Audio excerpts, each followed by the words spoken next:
Well, everyone, it's Shane Kanto, your Wasteland reviewer, and welcome to Wasteland Talks, my weekly talk show where I talk about whatever the hell I want. And we're doing another album analysis, and my buddy Jim is back to join me. Less than Alex, but Alex is here in spirit. And it was my choice this time, and I wanted to throw a little Styx out there.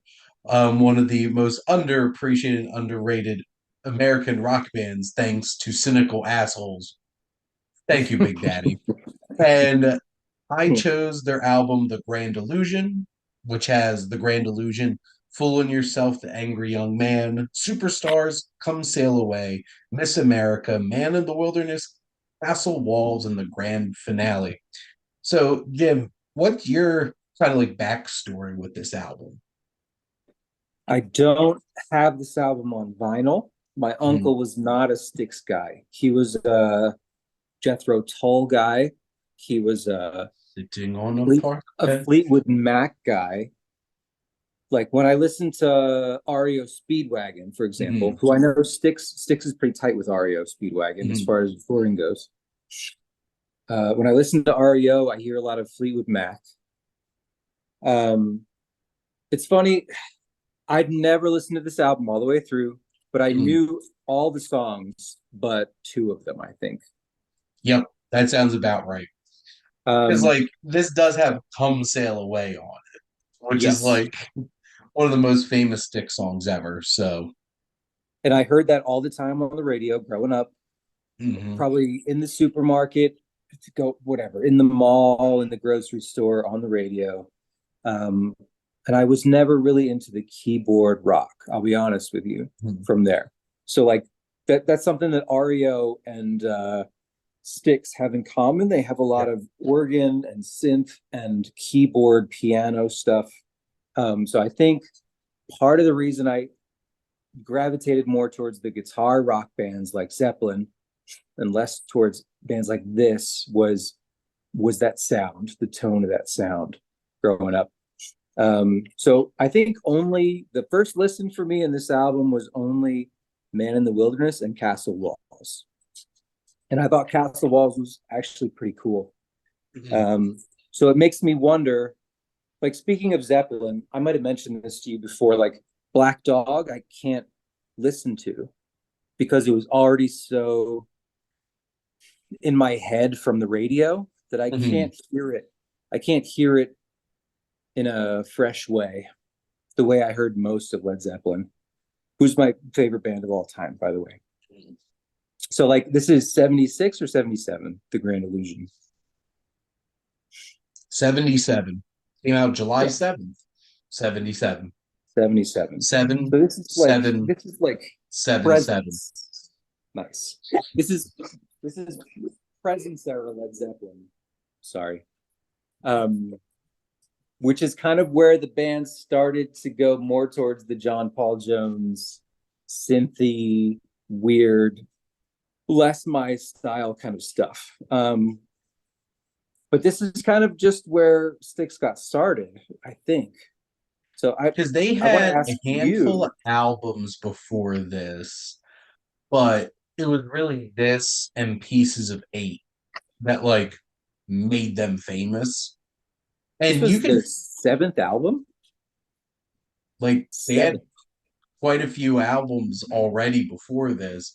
yeah. And what's interesting is this album is they're reflecting on becoming famous. Because you can really feel that like the whole idea of the grand illusion of, not falling into this trap of like the riches and the fame and the celebrity. Because you could definitely tell that Dennis Day Young was acting out against like the fame, which is interesting because like what I find so interesting about Styx is that they don't seem like a group of guys that would be in the same band together. Because like I'm with you there. Yeah. because Dennis Day Young is very much he's the keyboardist. He is the weird one. He's the one that brings the prog rock to Styx. And then Tommy Shaw is like he's a guitar guy. He wants to play like hard rock and stuff. He was in Damned Yankees with Ted Nugent, Right. that kind of thing. And they just don't seem like they would mesh. And then you hear Styx, and that's what's so unique because they do balance in a lot of songs the keyboards. They balance like the ripping guitar coming in, but some of them, like, Mr. Roboto, once you hit the 80s, which doesn't even sound like a rock song anymore, which is completely engulfed in that 80s sound. And they had a giant falling out. Like Dennis Day Young's not involved with Styx at all and hasn't been for like almost probably 30 years at this point. And Styx still performs. They have other keyboardist who comes in and sings, and because like they had three separate singers in the band too. It's such an interesting grouping, this band. And you could definitely tell like Dennis Day Young was the one that was like acting out against the fame because apparently Fooling Yourself, the Angry Young Man, which Tommy Shaw wrote, was about Dennis Day Young. Oh, was it really? Okay, I didn't know that.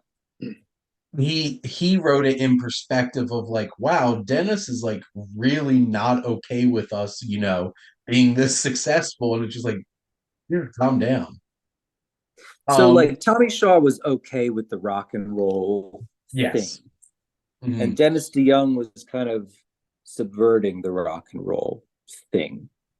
But it's interesting because even Tommy Shaw said, I've aged into angry young man being about myself Hmm. because it's like getting jaded and stuff like that. Right. Superstars, same basic idea. It's hitting on like, hey, we're idolized, we're like big thing at this point. Miss America's a little bit more focused on not exactly them, but like, like perspective on women and being objectified in this kind of fame and everything. I know Tommy Shaw wrote Man in the Wilderness about himself and kind of feeling that like lost kind of feeling in trying to navigate this all. And then you have stuff like Come Sail Away and Castle Walls, which are just like super prog rock, like about castles and aliens and shit. So like Right. Yes. so like this album has a lot of everything kind of thrown in there, but it does have like that big, it's similar to, not to keep comparing to Rush, but like Rush has moving pictures and you have Limelight. That was like they were becoming famous and Neil Peart wasn't about it. So like Right. he started writing songs about it, and not being comfortable. Like the gilded cage that you feel like you're trapped in. And like you can feel that sentiment all over this album. Hmm. Yeah, we talked about moving pictures, I think, on your show. Um, we talked about Tom Sawyer, I remember. I'd forgotten that Neil Peart wrote Limelight. Well, Neil Peart wrote almost all their lyrics. Hmm. He was the lyricist I'd for forgotten that Rush. completely. Interesting. He was the super nerd, which is why they have like songs about like Lord of the Rings and Fountains of Lamneth and the Necromancer and I shit like think that. I think the nerdy camp that Rush falls into, I'm like I find more relatable.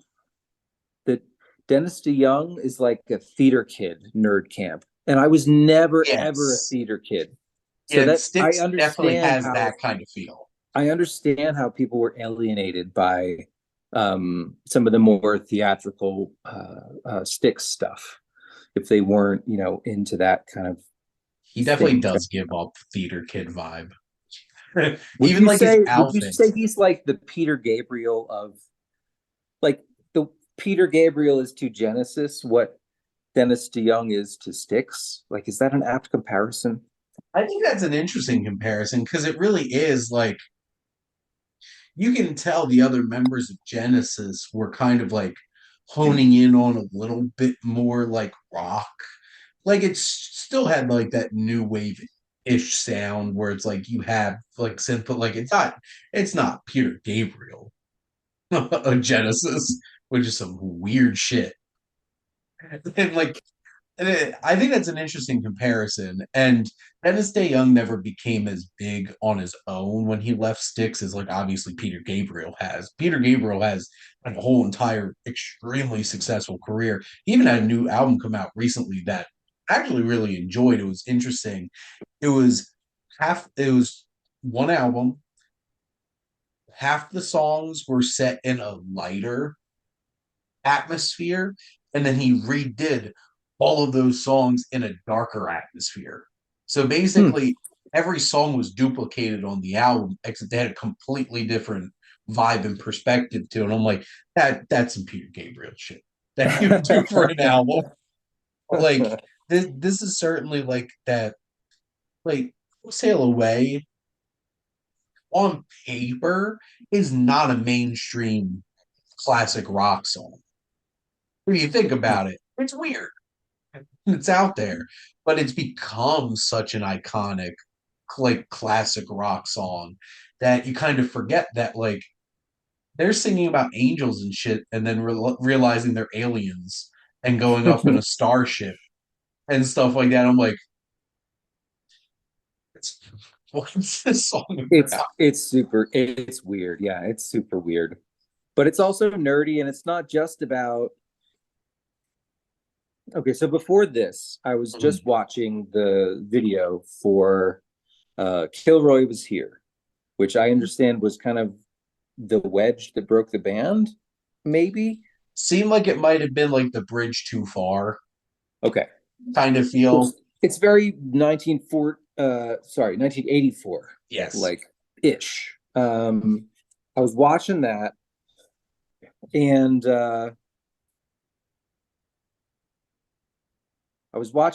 I was kind of wondering. It feels kind of like what's that movie? They Live. It feels kind of like They Live. Mm. That similar kind of a worldview, you know. And there was a Mm. quote in the film, and it was from like a wax figure of Jimi Hendrix, and he says, "Sex, drugs, death, destruction, perversion." I'll repeat those words: sex, drugs, death, destruction, perversion. And I just Googled those words because I was like, did Jimi Hendrix actually say this? Or is this Dennis DeYoung Mm. just saying how he feels about the whole thing?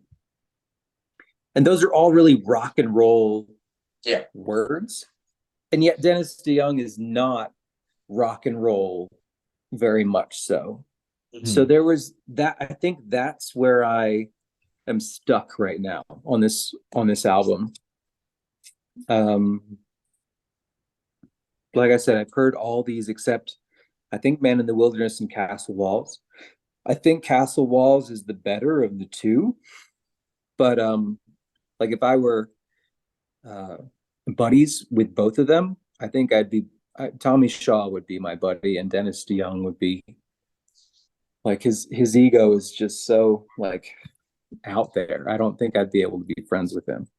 It's interesting because like I guess I've always been more drawn towards like the weirder Dennis Day Young kind of stick songs and stuff like that. Like, don't get me wrong, love Renegade, love Man in the Wilderness, and there's just like I remember listening to Castle Walls for the first time and just being blown away, and just had the like doom, doom, doom, doom, and you just feel that thumping, and then you have like these weird like candelabra type like do do do do do do do do do do do, and it's just like once in a dream, and you're just like, where am I going? And it just kind of like whisks you away to this because like I've always been like I'm a big Rainbow fan, I'm a big Dio fan. I love when like stuff gets like fantastical and crazy and you really lean into like different kinds of stuff like that. And Castle Walls has that vibe. It's Mm. where it's like you're getting whisked away to like this fantasy type world. And there's a spectrum here because you have songs like The Grand Illusion, which like has I think Grand Illusion's like a nice mixture of things. And I think Miss America's a nice mixture of things because they both have like it has the keyboards and stuff like that, but it also has like the guitar. Because there's like Right. some sick guitar solos on Miss America. Hmm. And that's a song that is I forget what his name is. That's actually sung by their third singer. Um who's also a guitarist in the band. Oh, the tall guy. Yep, I don't know with his like the name. mullet and Sorry. the mustache. Yes, If I'm not mistaken, he's also Tommy. he might be. Tall guy, maybe lead guitarist even of the band. Nope, wrong. His name was James Young. He's been in the band since 1970. So him and Okay. Tommy Shaw have still really been a part of the band that whole time. I know. I think yeah, their drummer had passed away. Oh, Um, I didn't know about this. in They the they lost a '90s, member. Oh, in the 90s. Okay. and the drummer and their bass player brothers. Hmm. Uh, the the Panazzo brothers, John and Chuck. So a couple of Pisons in Styx, which also that doesn't seem like really fits in That's with the so whole. funny. My band in like my early 20s was me and two Italian cousins from southern New Jersey. It's, And they were tight and they were just down with anything. So I really wonder if they were like similar kind of dudes. They were like, you write the music, we'll lay down the rhythms, and yep, whatever you that's guys exactly do, what that's they did. that's fine. Yeah, that's cool. Bass and drums, but like Grand Illusion, I think really hits because I feel like the lyrics are great. It's a great look at.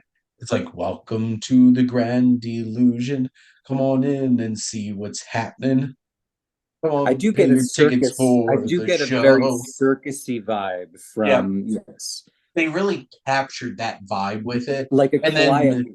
The it's keyboard like, sounds like a calliope. Yeah. mhm, don't be fooled by the radio and the images you see on TV. And it's just like that kind of feel of like, especially too, because this was not quite MTV time yet.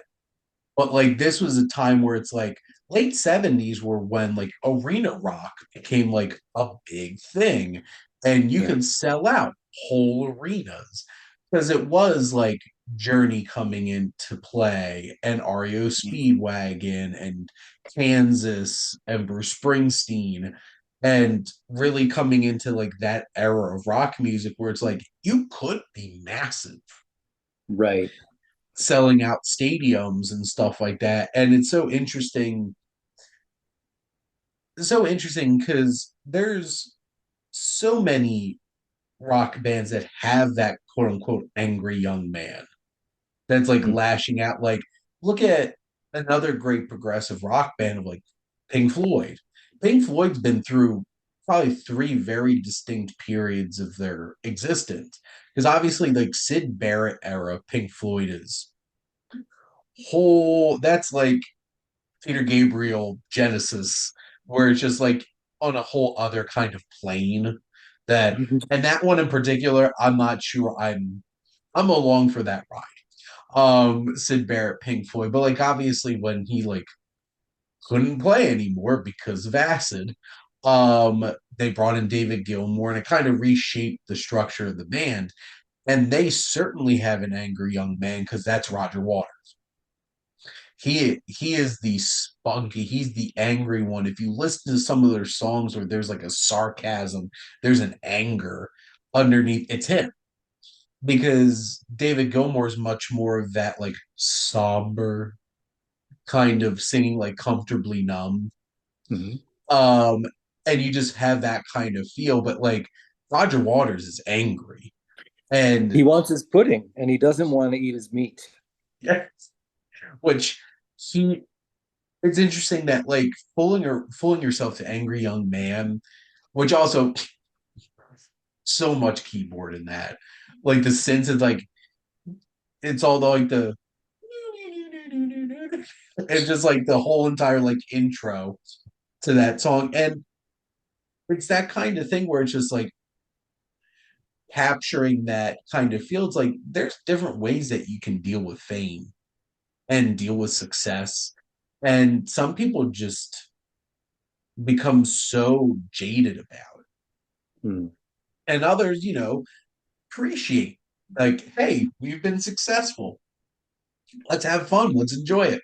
And others are like acting out against it. And that's what that song, which I think is a really interesting follow up to the Grand Illusion, because the Grand Illusion is what they're experiencing. And then Angry Young Man is this is how one of the band members is lashing out about this. Interesting.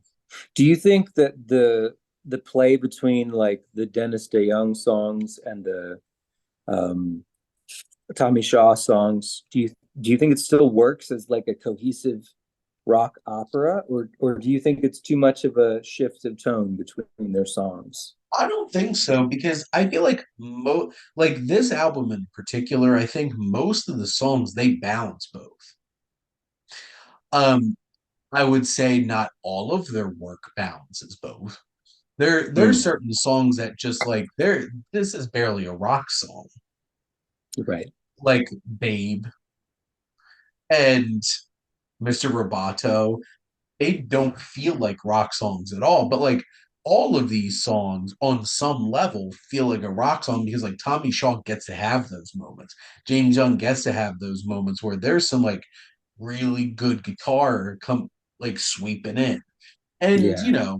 that's the challenge of having a band that's a progressive rock band is you're always evolving, and sometimes you go a bridge too far. Like it happened to Rush. I love Beyond the Lighted Stage, their documentary. And for the first half of the film, you have like Kirk Hammett, you have Vinnie Paul, and a whole bunch of other like metal artists who are like, oh, Rush was the coolest, like loved Rush. And then they're like, then you got to like mid 80s Rush, and you're just like, they kind of left us behind, Right. because their album Hold Your Fire, the one that has like the all red, however, that has Time Stands Still on it, Okay. which is like the most, that is like quintessential. Oh my God, this is new wave Rush. And that's New it. Wave. And Alex Lifeson's like, I can't do this anymore. You've completely taken away my guitar. We need to bring it back. And that's what they Mm. did. They stripped it all away. I don't like their album Presto, but like you could tell they were moving back in that direction. And by the mid 90s, they were like a heavy, heavy rock band again. You did tell me to check out their newer stuff and that I would probably like it. Because they started as kind of Led Zeppelin fans, and then they went way prog, and then they came way back to hard rock, Well, right? because their first album's very Zeppelin, because I think John Rutsey, who was the original drummer in the band, was very much like more mainstream rock music, and then he got replaced by Neil Peart, who was like Hmm. super, super nerd, and it kind of like went in a very different direction. But like I can't imagine like I I'm surprised Styx wound up being successful as they were and stayed together as long as they did, with so Hmm. many like conflicting creative perspectives on it. But that's what you get out of tension, right? You get Mhm. out of the Lennon and McCartney and the I don't know, give me a more famous CSNY, give me a more Yep. famous rock feud. CSNY is barely rock and roll too, I guess. But I think it's funny that you bring up metal because I listening with intent to this Mhm. album for the first time all the way through. I was hearing a lot of 80s metal and I was like, that's what I wanted it to sound like. Because like I said, I'm more of a guitar rock guy, and the synths and the Mhm. keyboards and the piano. I like piano, the digital piano. It's like not, it's just not my palette. And I was like, oh, this would be really cool if it was redone like in 80s metal. And then I was like, oh, that's why 80s metal sounds how it sounds because It's of like bands like Styx. it's like that arena rock music that kind of Yeah. like morphed into what metal turned into be. Because like I'm a big metal fan. Like I have a limit to like I can't handle where it's just like guttural screaming. Death metal's not my jam. But like there's a time where it's like it went too far. Like 80s hair metal went so far and it brought grunge to murder it. Is basically what happened. But like this Come Sail Away is such an iconic song and it's so much fun. And it's certainly a song that I sing along to a lot in the car when it comes on. Because like at some point it's hard not to just like get into it, and also everybody knows all the lyrics because you've listened to 50 million times on the radio. It's so funny because they're not the only band with the Angry Young Man song, because Billy Hmm. Joel also has a song, The Angry Young Man. Oh, that's okay. Yeah, that's why I was thinking about that all day. I was like, have I heard this song before? No, it was Billy Joel. Okay. Billy Joel has his own version of like that kind of idea. Billy And Joel. you have like I feel like Miss America is probably one of the more heavy rock kind of songs on this. There's an aggression to it too, and it has like a faster tempo to it. And that's the thing, because I remember getting introduced to Styx outside of the radio, listening to the greatest hits album.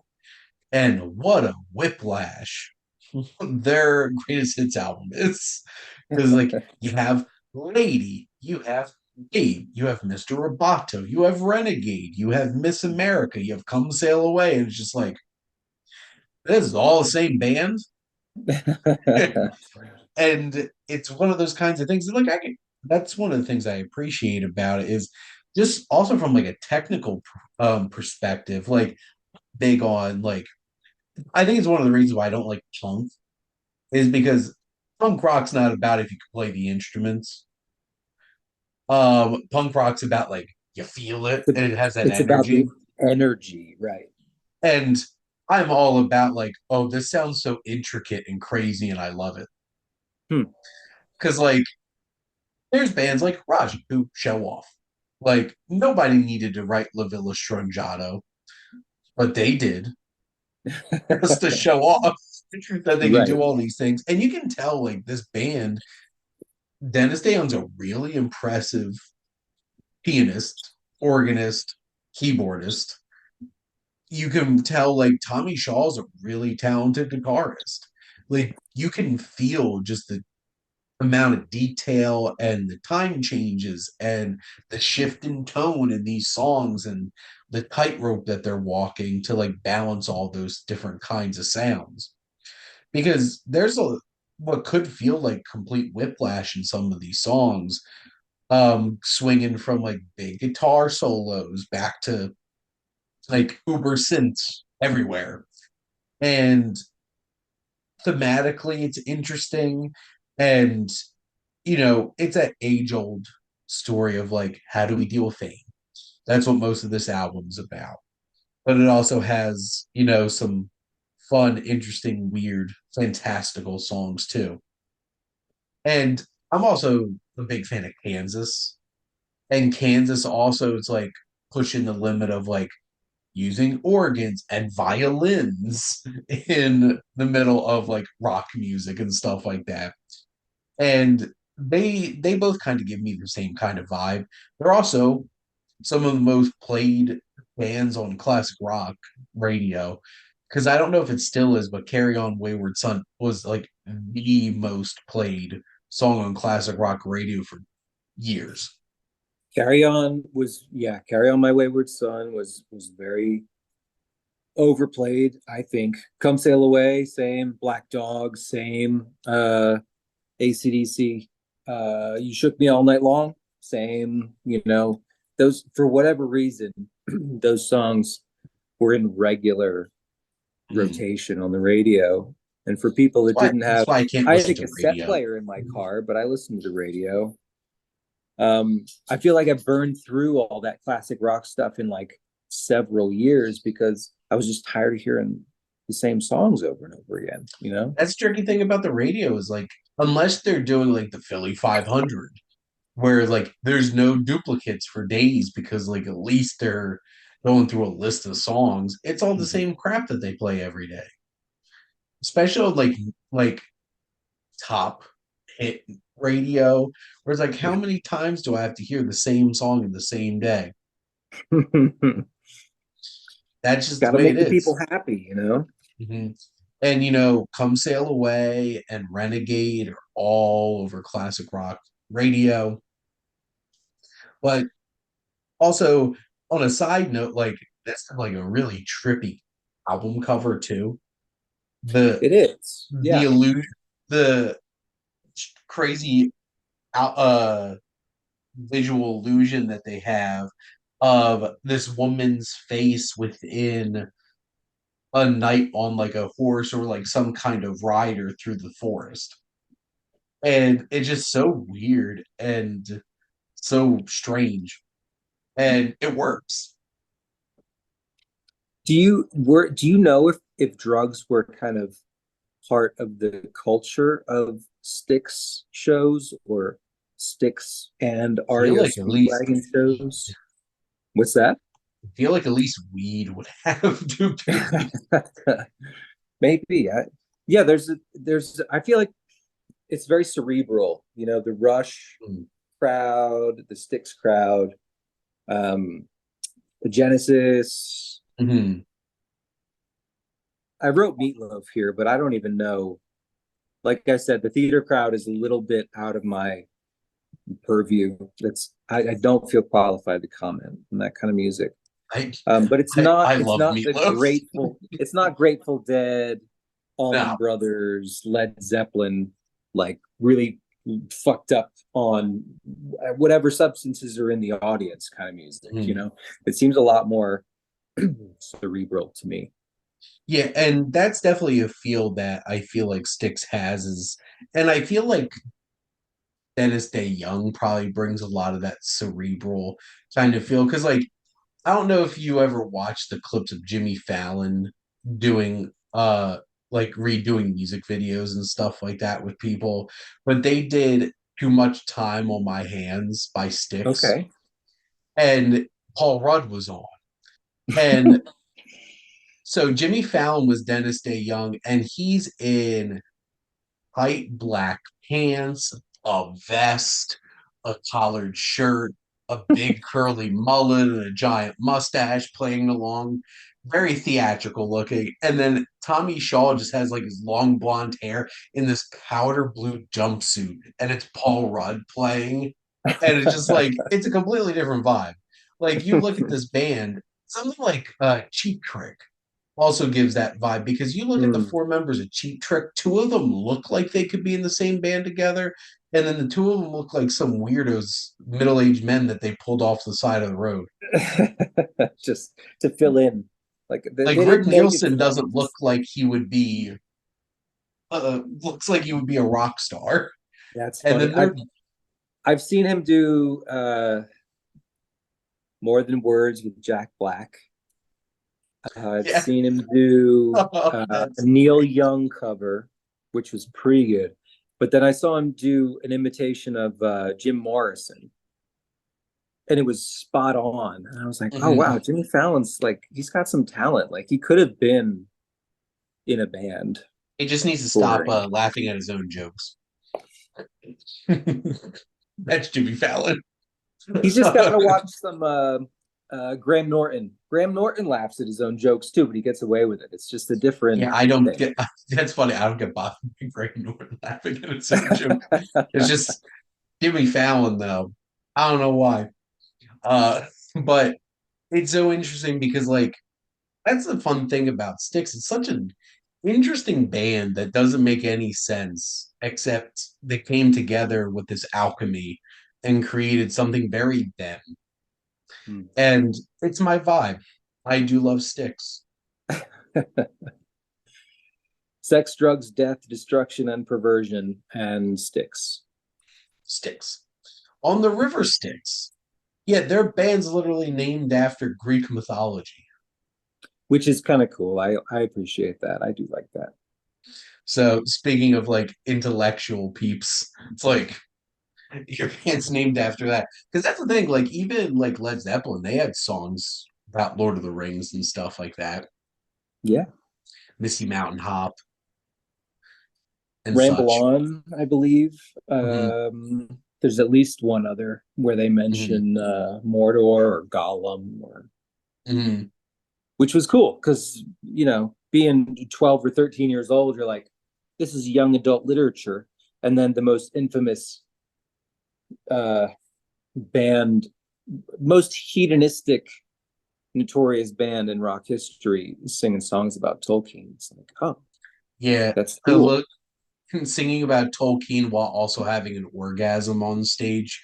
Robert Plant. Yes. So that's the thing. Led Zeppelin looks like a band that gets laid. I'm not positive. I'm not positive all the members of Styx look like they get laid. But I think they got laid anyway. So Probably. That was a funny thing. I just that Rush documentary I brought up earlier because they were opening for Kiss at one point. And hmm. Gene Simmons is like, who are they? What do they do? They just sit in their rooms. It's like do they not like chicks? Are they like and he just seemed so perplexed by the fact that they would sit in their room and drink Southern Comfort and like smoke some weed and like read. Apologize if I've mentioned this before, but I remember it might have been Gene Simmons, it might have been another member of Kiss, but they said they only picked up a guitar in order to like get laid, to get attention from girls. And that was the moment I was like, Kiss isn't my thing, you know? I'm Well, definitely Kiss more on the other also is side of not the things. most like technically sound of rock bands, No. and they also pour out their music like no other. Because we have Disco Kiss, which I do like the song "I Was Made for Loving You." But like that was them trying to take advantage of disco being popular, which also is in the Fall Guy over and over and over again. That Oh, is particular it? song, which is funny, Interesting. Okay. but like you can tell, like Styx wasn't a band that was out there to like sell out and just sell albums. They did their thing, and they might have been doing three different things because their band members all wanted different things, but it worked. And Yeah. this Keith they have some like really good albums that are good top to bottom because like I had never heard of Superstars before I listened to this. And again, the grand finale is more of like a hodgepodge of multiple songs from this album, kind of like Mhm. thrown together to wrap things up. But Yeah. like there's like six straight up bangers to me on this album out of eight songs. I'm like, that's a high percentage. That's a high batting average right there. Yes, it is. That's pretty good. Like, I love the Grand Illusion, Fooling Yourself, Some Sail Away, Miss America, Man in the Wilderness, and Castle Walls. Like, those are all songs that I would regularly listen to. And that's 75% of the album. So, This like, is a that's pretty legit. no skips album for Shane. No skips album for Shane. And that's fair because what did you say? It's only like 36 minutes long. Yeah. Like, I could listen to this whole album on my ride to work.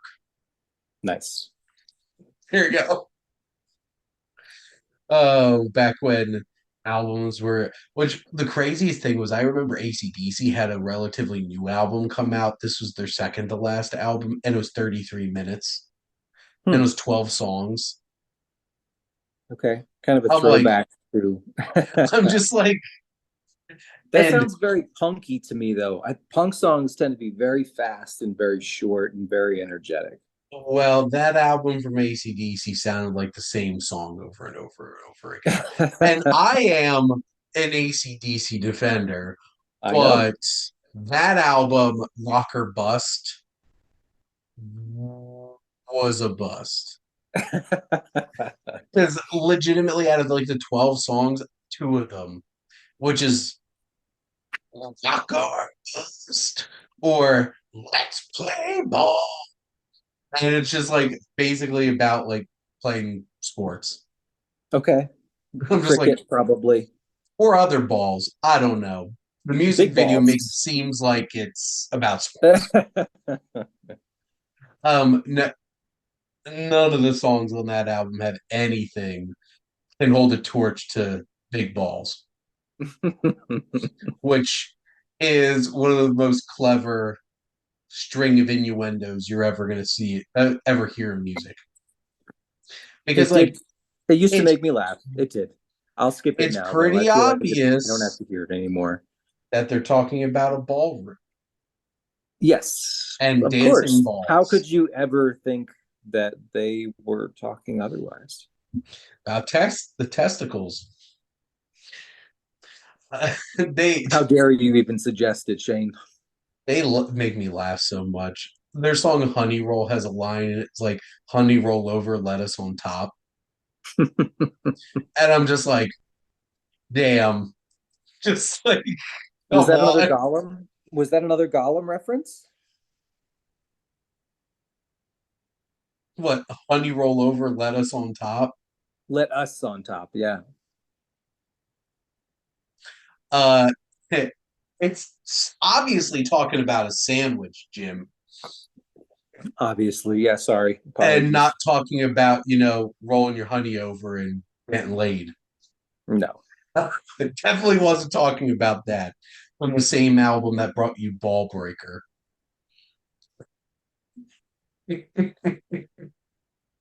uh, See, Styx is much more refined and clever than, Horn Dog ACDC, which I still love ACDC though. But like this is I feel like Styx is the kind of band that like back in the 70s you would hang out with your friends playing D&D, maybe smoke some weed, and then listen to your Styx records. Okay. All right. At least half their songs. The Dennis Day Young ones in particular definitely have that kind of vibe.